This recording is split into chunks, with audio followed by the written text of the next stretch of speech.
Ay mga ka-taste buds, ngayong araw na tayo magluluto tayo ng adobong atay ng manok.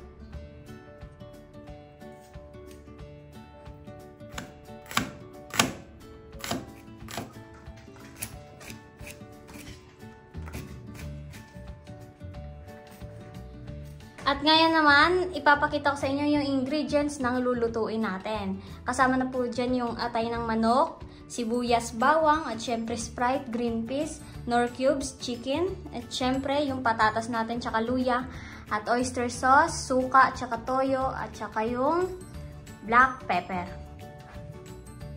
At syempre, gagamit din tayo dito ng 6 piraso na itlog at atin itong papakuluan.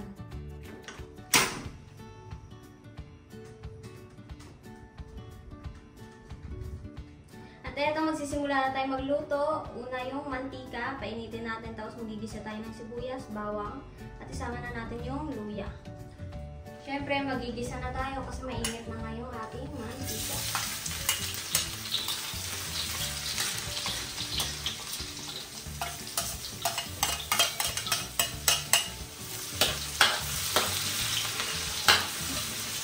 Bango-bango na yan, ilalagay na natin yung luya. Halo. At syempre, okay na yan. Ilalagay na natin yung atay ng manok. Tapos yan, timplahan muna natin ng konting toyo.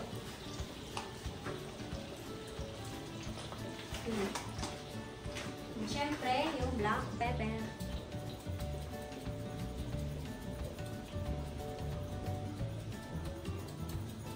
Tamang dami. Siyempre, halo-halo.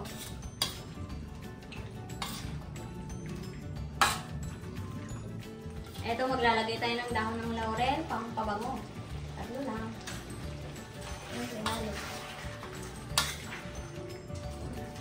Maya't maya, ilalagay na natin yung Sprite.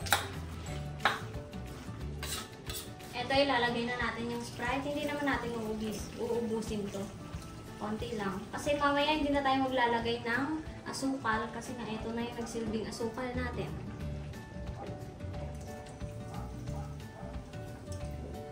Ayan.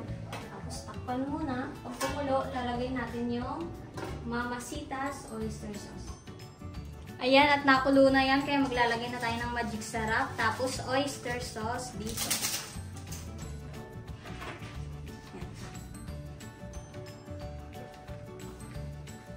Ubusin natin yan.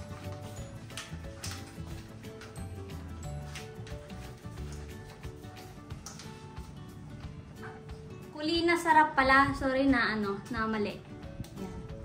Ganung brand yung ginamit ko. Siyempre, halo-halo. Ang bango. At siyempre, ilalagay natin tong 5 piraso na green na sili. At syempre, sasabay natin yung patatas kasi mahabang lulutuin ko kasi medyo matigas. Hindi ko kasi na-prito kanina eh. Pero kung gusto niyo i-prito, pwede din. Pero sa akin hinalo. Kaya na lang ganoon. Kasama yung sili. Okay, tignan nyo kung gano'n ganda yan. Eto, maglalagay tayo ng chicken cubes. Syempre, pampanuot lalo ng lasa ng ating atay na manok. Halo-halo. Hayaan nyo muna yung kumulo hanggang sa lumambot ng ating patatas tsaka atay. At syempre, konti na lang yung tubig ng ating atay na manok. Ilalagay na natin itong green peas. Halo. Yan o, kita nyo yan, konti na lang yung tubig. Patuyin pa natin ng konti. At ilalagay na natin yung itlog na ating pinakuluan.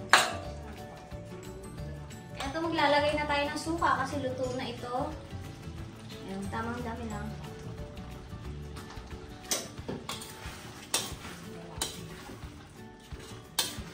Bango.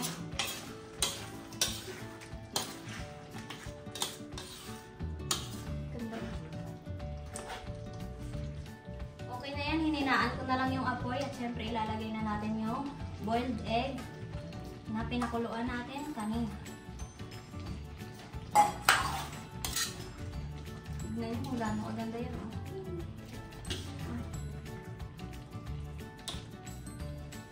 Salo.